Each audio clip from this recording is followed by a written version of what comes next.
কোরআন শরীফের কোন আয়াতে লেখা আছে যে নারীদের বোরকা পড়তে হবে? যদি আয়াতে কোরআন শরীফের মধ্যে, আমি হাদিসের কথা বলছি না, কারণ হাদিস মানুষের তৈরি, ফেক, বানোয়াট, জাল হাদিস। সো আমি কোরআনকে সবচেয়ে বিশ্বাস করি। আর এখন কোরআনের মধ্যেও, ছাপাইখানার মধ্যে কোরআনের মধ্যেও ভেজাল করে ফেলছে।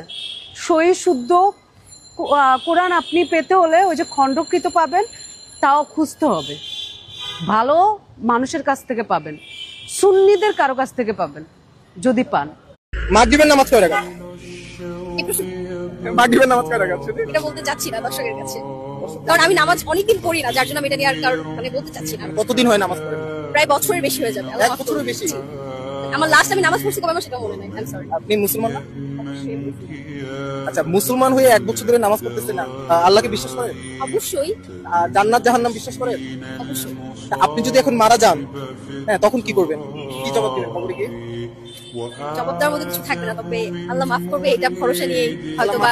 জি। কিভাবে মাফ করবে? আপনি তো নামাজই পড়েন না। নামাজই তো নামাজ পড়ি না, বিষয়টা এমন না, পড়েছি বাট রিসেন্টলি পড়া হয় না। লাস্ট কবে নামাজ পড়ছি না মনে নেই। আমার শরীর কাঁপতেছে আপনার কথা শুনে। আচ্ছা, আপনি কি আপনি পড়ে যাবেন? ফজরের নামাজ কয় রাকাত? ফজরের নামাজ অবশ্যই 8 রাকাত। ফজরের নামাজ 8 রাকাত। আচ্ছা, যোহরের নামাজ? জীবনে জোহর নামাজ পড়ছি না সেটাই মনে নেই। জীবনে কখনো পড়ছেন কিনা মনে নেই। আসরের নামাজ কয় রাকাত? 8 রাকাত। 8 রাকাত। এশারের নামাজ? 14 রাকাত বা 12 রাকাত। 14 রাকাত বা 12 রাকাত। আমাদের বাংলাদেশের সুপারস্টার কে জানো? কে? শাকিব খান। আর বলিউডের সুপারস্টার কে জানো? শাহরুখ খান। শাহরুখ খান। ও গাইস, আপু ডালিউডের খবর রাখে। ডালিউডের সুপারস্টার শাকিব খান, বলিউডের সুপারস্টার শাহরুখ খান। বাট আফসোসের বিষয় হচ্ছে, মানে নামাজ কয় ওয়াক্ত, কোন ওয়াক্ত নামাজ কয় রাকাত সেটা আপু জানে না। এটা সত্যি অনেক বেশি দুঃখের বিষয়।